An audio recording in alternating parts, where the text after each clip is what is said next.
Okay, so good afternoon. So our discussion for today would focus on financial institution and services, okay? Particularly banks and financial institution, okay?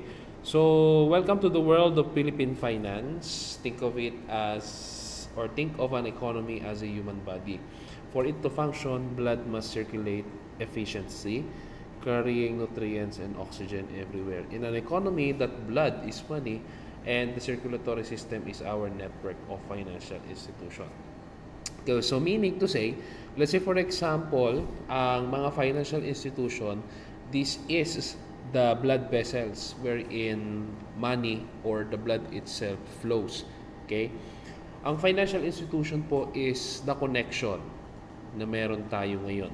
It is a connection in between banks and a connection between a human or individual wherein ginagamit ng mga tao ang financial institution bilang pathway or bilang tulay. Okay? As defined by an individual or defined by a respective person, okay, ginagamit natin ang mga financial institution bilang pathway, kumbaga. Okay, or intermediary wherein kung saan tayo kumukuha ng pera, kung saan tayo nagtatago ng pera, kung saan tayo nag-iipon. So it is a pathway or intermediary. Tapos pinagko-connecta tayong dalawa nito. Imagine na lang, let's say for example, what will happen to a country wherein if a financial institution does not exist? Diba? Saan tayo kukuha ng pera? Saan tayo kukuha ng mga pinagkakatago-taguan natin? Diba? Now, in the Philippine setting, financial institutions are supervised. Okay? Ito po yung mga key regulating bodies dito sa Pilipinas na nagsusupervise ng mga financial institution. Unang-una is yung Bangko Sentral ng Pilipinas. Okay? So, this is the financial institution of a financial institution. Pangalawa natin dyan is yung Securities and Exchange Commission. This is focused for corporations, particularly for investment, di ba? If we want to, let's say for example, invest into a corporation, make sure that it is registered sa SEC. Okay? Pangatlong regulating body dyan is yung Insurance Commission. Under the Insurance Commission, nandito yung mga kilala nating mga insurances katulad ng ProLife, Sun Life, di ba? And any other financial institutions na nag-o-offer ng insurance. And last but not the least, for the key regulating bodies is the Cooperative Development Authority. Itong mga to, or itong mga government agency na to, this is an independent government agency. Meaning to say, this is not controlled, okay, by any other individuals and must be helped or must help the government in ensuring a stable and sufficient economy. Meaning to say, they are okay? Their decisions or any other decisions, micro man yan or macro, can affect the economy of the country. Pag sinabi naman natin kasing financial institution, hindi lang naman niya nakapokus sa mga bangko eh. Di ba? Pag sinabi natin financial institution, this is focused on those businesses or organization that handles money. Not just only banks but also include din natin dyan yung mga pawn shop, di ba? Included din dyan yung mga lending companies, etc. Di ba? And now, with the current age that we have, is we are focused now on digital, okay? Digital financial institutions wherein nandyan yung mga kilala nating digital banks at saka pati yung mga digital wallet. Okay? So, aside from the definition, let's move forward with an example of a financial institution. The first one is banks or mas kilala natin bilang bangko. Okay? Banks are financial intermediaries licensed to accept deposits, extend loans, and provide payment and settlement services. So, those are the common function, okay, ng mga bangko. Unang-una, tumatanggap sila ng deposito, okay, as a form of savings natin, di ba? Pinapatago natin sa mga bangko. Pangalawa, okay, pangalawang function nila is yung lending, wherein ang pinapautang nila or ang inalalagay nila sa mga loans na ina-avail ng ibang individual is yung mga amount na ating sinisave sa bangko. Okay? At ang pangatlong primary function nila is payment and remittance services. Okay? Let's say for example, if we would be having fund transfers or bank transfers, pati yung mga check clearing, di ba? These are the form of monetary instrument and international money transfers. If we would, let's say for example, Western Union, di ba? Meron tayo mga bank transfers, money transfers, and Louvillier is for local. Cebuana Louvillier is for local money transfer, but for international, nandyan yung mga bank-to-bank transfer. Okay? And next would be the primary function of banks is safekeeping.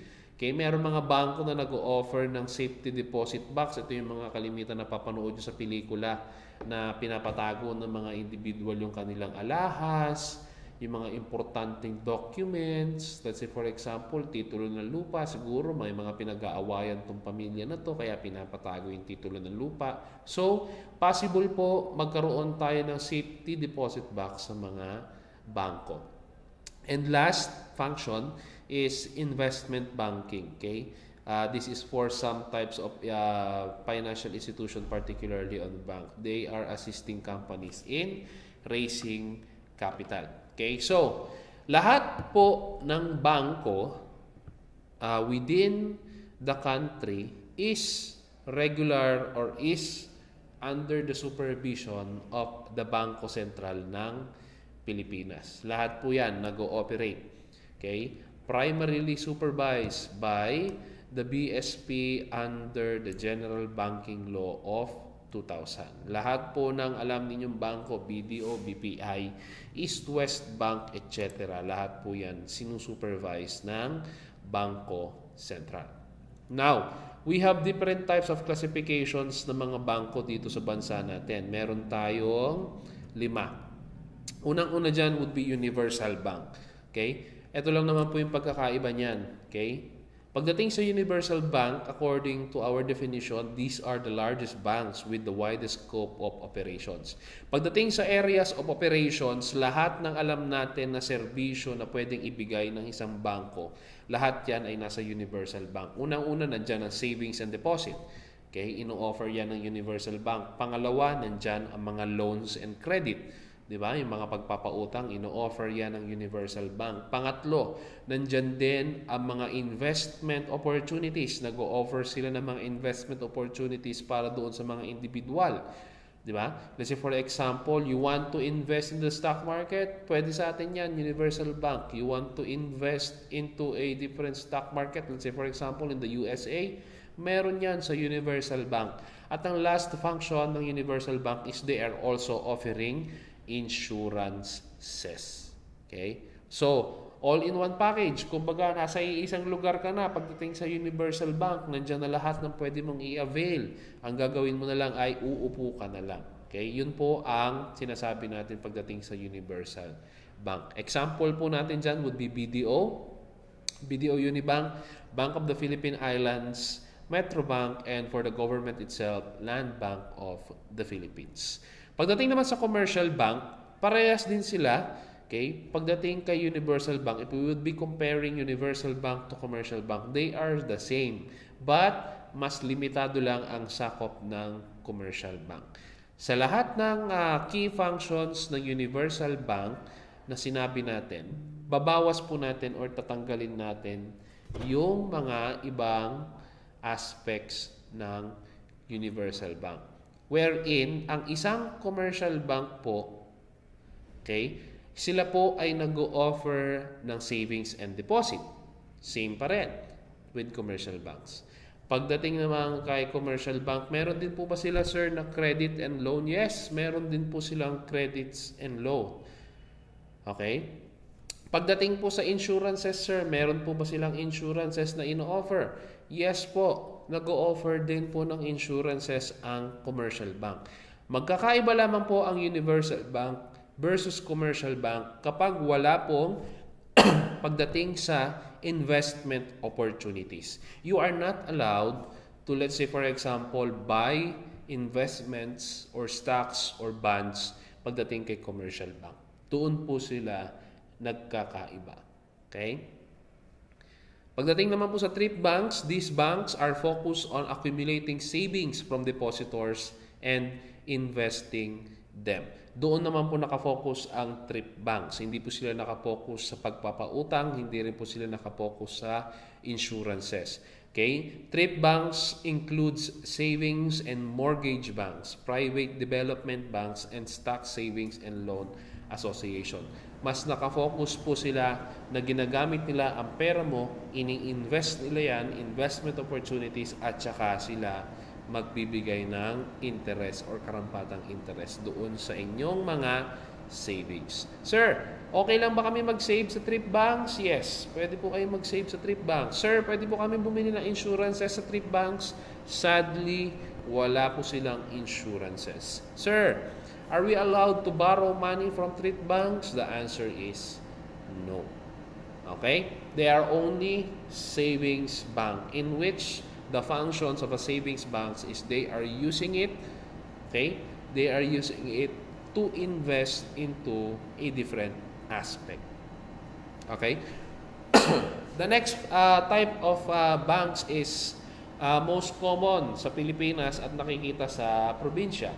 Okay, these are the rural and cooperative banks. Itong rural at saka cooperative banks, they are focused on agriculture. Maliliit lang sila na bangko na kalimitan nakikita sa mga provinces in the country wherein they are focused on agriculture, particularly on rural development, farmers, fisherfolk, and small-scale merchant. Okay, yun po yung mga rural bank. Example natin dyan, yung mga BPI Direct Banco, East-West Rural Bank. Dito sa Zambales, meron tayong tinatawag na Zambank. Meron pa yung Jose Rizal Bank, di ba? Yan po yung mga kalimitang bangko na nakikita natin dito. Okay? Pagdating naman sa mga cooperative banks, ang cooperative banks po ay nakapokus at pagmamay-ari ng mga kooperatiba. Okay? On the four organizational structure na pinag-aaralan natin sa accounting, nandiyan na sole proprietor, partnership corporations, at saka cooperative.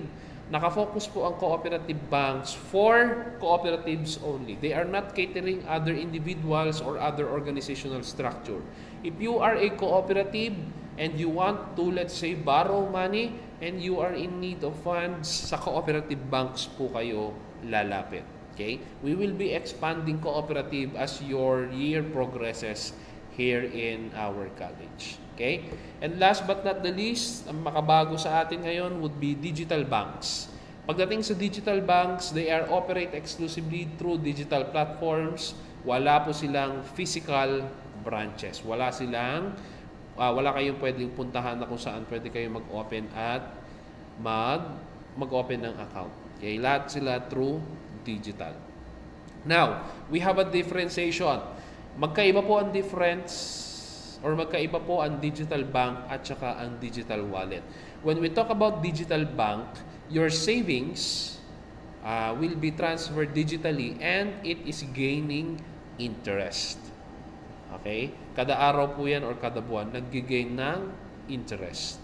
Pagdating naman sa digital wallet, okay, ipapasok natin ang pera natin through digitally. Kahit maiwan mo yan ng isang buwan or isang taon, that will not gain interest. Nandyan lang yan. Okay? Natutulog lang yung pera mo. That is digital wallet. Example natin ng digital wallet is GCash, okay?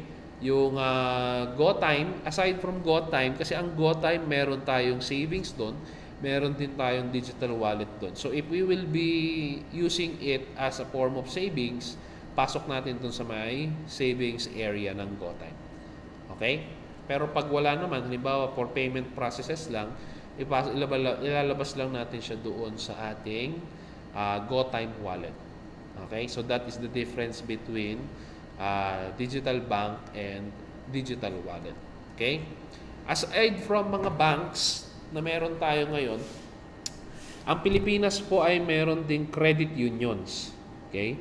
When we talk about credit unions are member-owned financial cooperative that provides credit and savings services to its members. Same as with cooperative banks.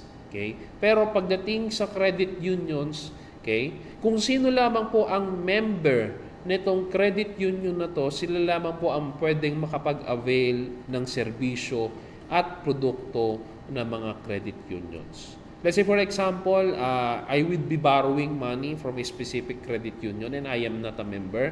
Or am I allowed, sir, to borrow money from that certain organization? The answer is no. Okay? So what are the primary function and services of a credit union? Unang-una, savings mobilization. Okay? Tumatanggap po sila ng savings and deposit. Yun nga lang po dapat sa members lamang manggagaling. Tapos po, bilang this is part of a financial institution, yung savings po na pinapasok ng kanilang mga members, yan po ay ginagamit din ng credit union sa kanilang pagpapautang. Okay? And at the same time, ayan yung lending na sinasabi natin, and at the same time, kapag naman po umutang or nagkaroon na ng interest at nag-gain na ng profit itong credit union na to, okay, instead of the profits are going to their stockholders, lahat ng profit ay binabalik nila sa kanilang mga miyembro na nag-avail ng serbisyo nila. Okay? So that is an example of a credit union. Meaning to say, ang kumikita po dito, okay, ang kanilang members lamang. Walang ibang kikita dito kung hindi sila din po lamang. Now, is it okay for us to participate in a credit union? Yes, because the form of a credit union is being used right now in the country through the form of cooperatives. Okay?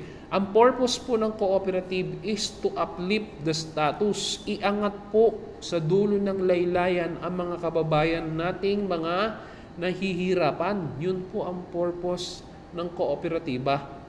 Di ba?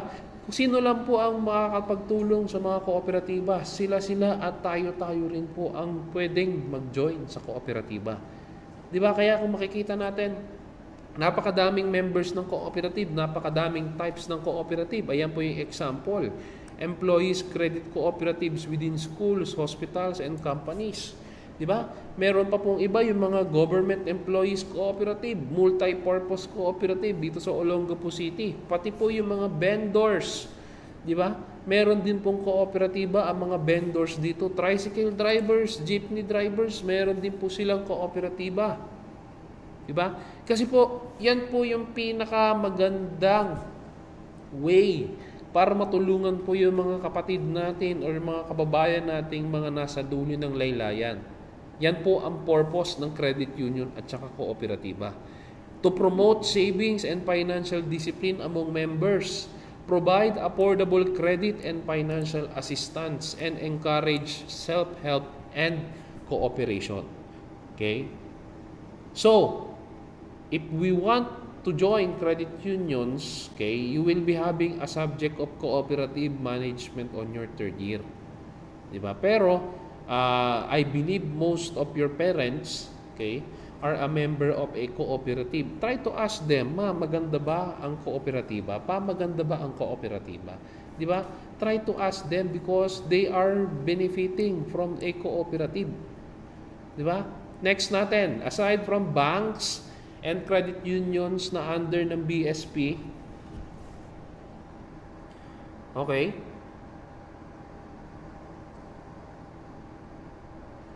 meron din tayo mga insurance company. Okay? Pagdating sa insurance, ito alam na natin to, di ba? Kalimitan ng Pilipino, wala pong ganito di ba? Pero define muna natin kung ano ang insurance. Okay? Pagdating sa insurance company, they provide financial protection and risk management by collecting premiums from policyholders in exchange for financial coverage against losses. Ito yung mga mahalaga ngayon, di ba? Sa ibang bansa, sa ibang bansa, mahalaga ang insurance. Kapag tayo ay nagkasakit, kapag tayo ay nasunugan, wag naman sana, lalo ngayon lumilindol po sa bansa natin. We do not know what will happen to ourselves. That is why it is very important to have insurance. Okay? They are regulated. Lahat po ng insurances, they are regulated by Insurance Commission. Okay? Under the Insurance Code of the Philippines. Ano po ang mga primary function ng insurances? Okay? Unang-una, risk management. Evaluating and assuming the risk of individual and businesses. Hindi naman tayo papayagan na halimbawa, tayo ay yung may mga malulubhang sakit na, di ba? Kasi yun daw sabi ni sir, makakover daw ng insurance. Hindi po, ini-evaluate din ng mga insurances, di ba? It is a form of business pa rin as well. Pero ang kagandahan dito, di ba? Nako-cover kung ano mang kailangang i-cover ng mga insurances. Halimbawa, nagkasakit, nasunugan, di ba, na ospital ka, napakamahal po na ma-ospital at magkasakit. Di ba? Ang common na dilemma natin ngayon is hindi natin kayang bayaran ng insurance. Pero ang mahalaga po dyan is, di ba, ano po ba masusto nyo? Magbabayad tayo ng 2,500 buwan-buwan sa insurance or isang bagsakan kalahating milyon? Yun po yung kailangan nating paghandaan. Kasi dito sa Pilipinas, napakamahal po magkasakit. Di ba kapag wala kang pera, hindi ka aasikasuhin, hindi ka gagaling, kailangan po ng pera. Di ba? Hindi po kayang i-cover ng PhilHealth lahat yan. Kaya po kayo, ini-encourage ko. Aside from that, this will be discussed to you naman sa dulo ng ating personal finance to have an insurance. Di ba? Ito po yung mga iba-ibang klase ng insurance na meron tayo. Life insurance, okay? Provide coverage against loss of life. Halimbawa, meron po tayong kamag-anak o wag naman po sana, di ba? Ngayon, kalimitan po ng mga insurances ngayon, ino-offer na ang investment-linked product. Meaning kapag 2-in-1 na po yan, 2 birds, 1 stone, may investment ka na, may insurance ka pa. Di ba? Halimbawa, kapag magkakaanak kayo in the future, gusto mo magkaroon ng magandang pamumuhay ang anak mo, pwede mo siya kagad ikuha ng BUL. Di ba? Meron po mga insurance na pinoprovide ganyan ng mga Sun Life at saka Pro Life. At meron din po tayong non-life general insurance.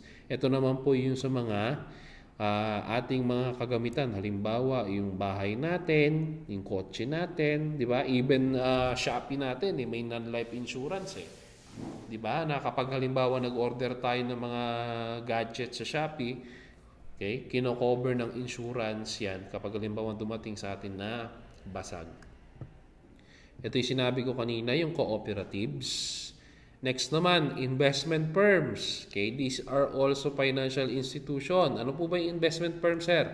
These are financial institutions that manage, invest, and grow funds on behalf of the individuals, corporation, and government institution. Halimbawa, gusto natin mag-invest. Okay, saan po ba tayo pwedeng pumunta, sir? Okay, nandyan po yung mga investment houses, sa mga universal banks. Okay, sa digital banks, pwede na rin po tayong mag-invest ngayon dahil yan na po yung mga magagandang technology na meron tayo. Yan po yung ginagamit ngayon sa digital banks. Okay? So, what are the roles in the economy? Okay, hi sir. Facilitate capital formation and investment. Pangalawa, okay? Investment firms provide access to financial markets for individuals and institutions, and at the same time support entrepreneurship and business growth. Okay? So what are the key services of Philippine banks? Let's move forward. Ano yung mga kalimitang serbisyo, okay, na ino-offer ng mga bangko? Unang-una dyan is deposit accounts. Ayan, common na sa atin yan. Okay, deposit accounts. These are the foundation of your relationship with the bank. Okay, they are the primary tool for securely storing money for future use. Okay, ito po yung mga sinasabi natin na kailangang itago sa bangko yung ating pera in the form of savings account. Okay? All eligible peso deposits are insured by the PDIC up to 1 million peso per depositor per bank. Okay? Halimbawa, na-bankrupt po yung bangko natin. But this is in the long discussion. Na-bankrupt yung bangko, di ba? Yung pera natin, since under sila ng PDIC, insured po yon, ibabalik sa atin ng PDIC yon.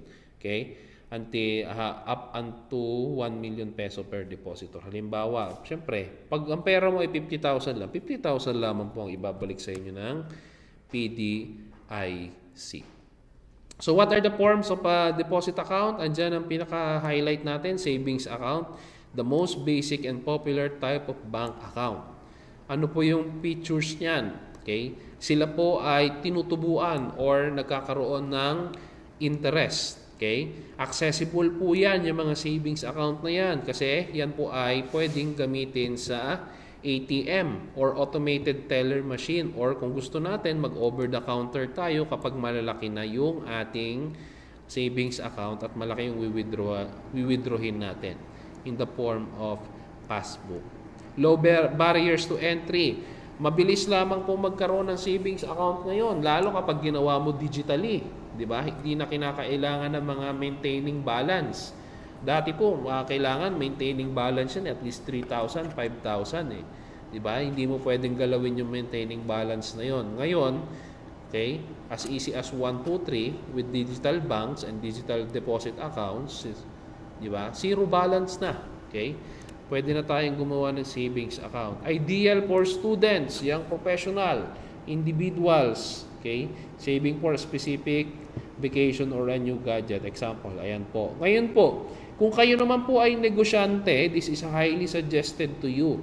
Okay? Hindi po savings account. Please take note, dapat po ang savings account at ang pera mo po pansarili at ang pera ng negosyo, dapat po yan ay magkahiwalay. Kailangan po i-make sure na magkahiwalay yan. Okay? Ipapasok po natin yung pera ng negosyo natin sa checking accounts. Okay? A checking account is designed for frequent transaction and payments rather than for earning interest. So yun po ang kaibahan ngayon ng checking account or current account sa savings account.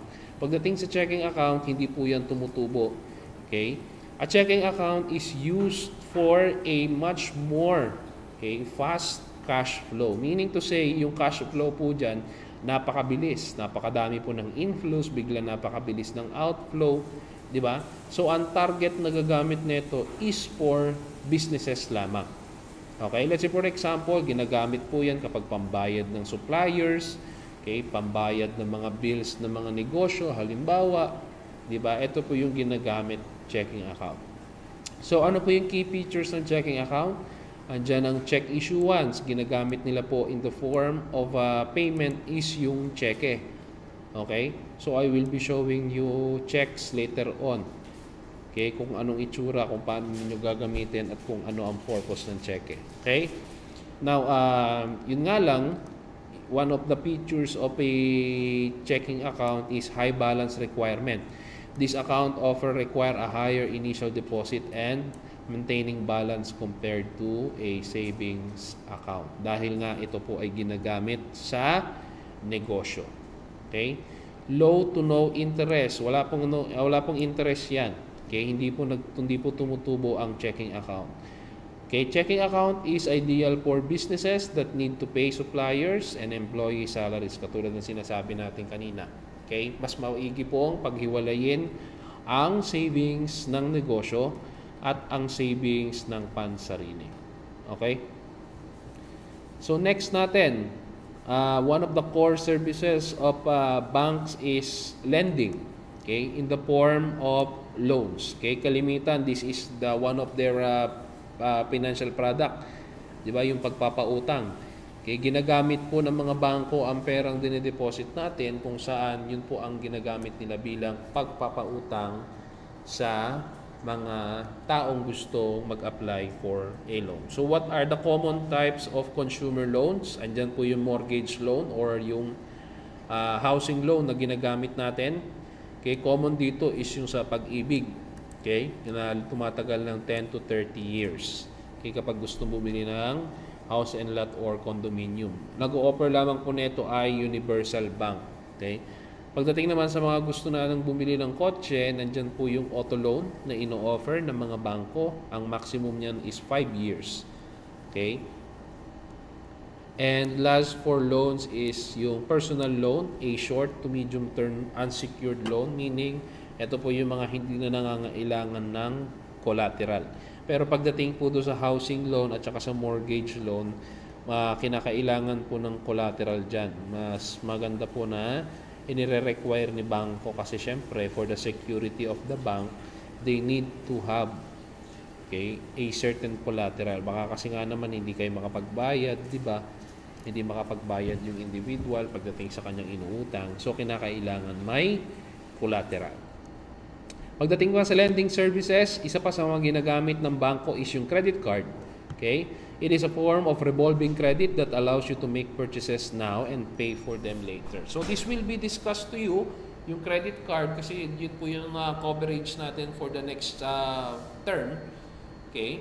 Yung credit itself. Pero, pagdating sa credit card, kayo po ay pagkakatiwalaan ng bangko para gamitin ang pera ng ibang tao. Okay? Yun nga lang, kinakailangan mong bayaran yan within a certain period of time. Okay?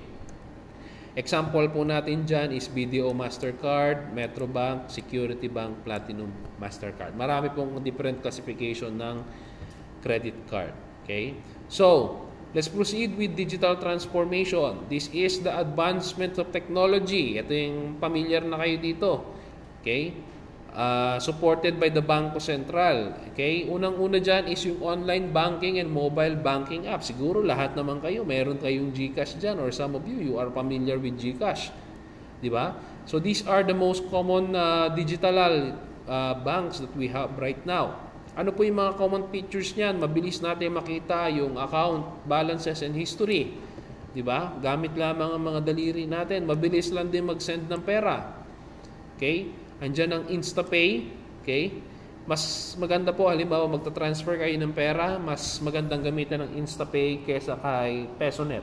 Kasi pag kay PesoNet, medyo may delay po yan. Pero kapag kay InstaPay ang ginamit natin, mas mabilis po yan, on time or real time. Halimbawa, sinend natin ngayon, within 5 seconds, nandun na kay pinagdalahan natin. Okay?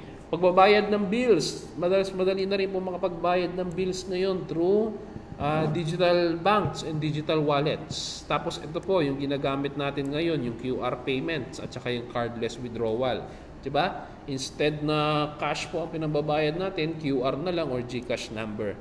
And ito yung dinedefine ko kanina, yung digital wallet. Yan o, kayo na lang mag-ano yan. Yan din naman yung dinedefine natin kanina. And please take note, ito po yung example ng digital banks, BPI Online Bank, Union Bank, and Metro Bank. Ayan. So, please take note, okay, as per Bangko Sentral ng Pilipinas, bago po matapos itong taon na to, Apple Pay and Google Pay will be available to our country. Sabi nila, di ba? Wherein tapos na tayo sa era ng QR. Hindi na tayo mag-i-scan ng QR. Ang gagawin na lang natin is andun na tayo sa tap to pay, wherein gagamitin na natin ang ating mga mobile devices para makapagbayad sa mga merchants. We do not know, baka early 2026 magamit na natin yan. But yun po ang sabi ng BSP, they will be allowing Google Pay and Apple Pay to infiltrate and to be used inside the country. Okay? So thank you and good afternoon.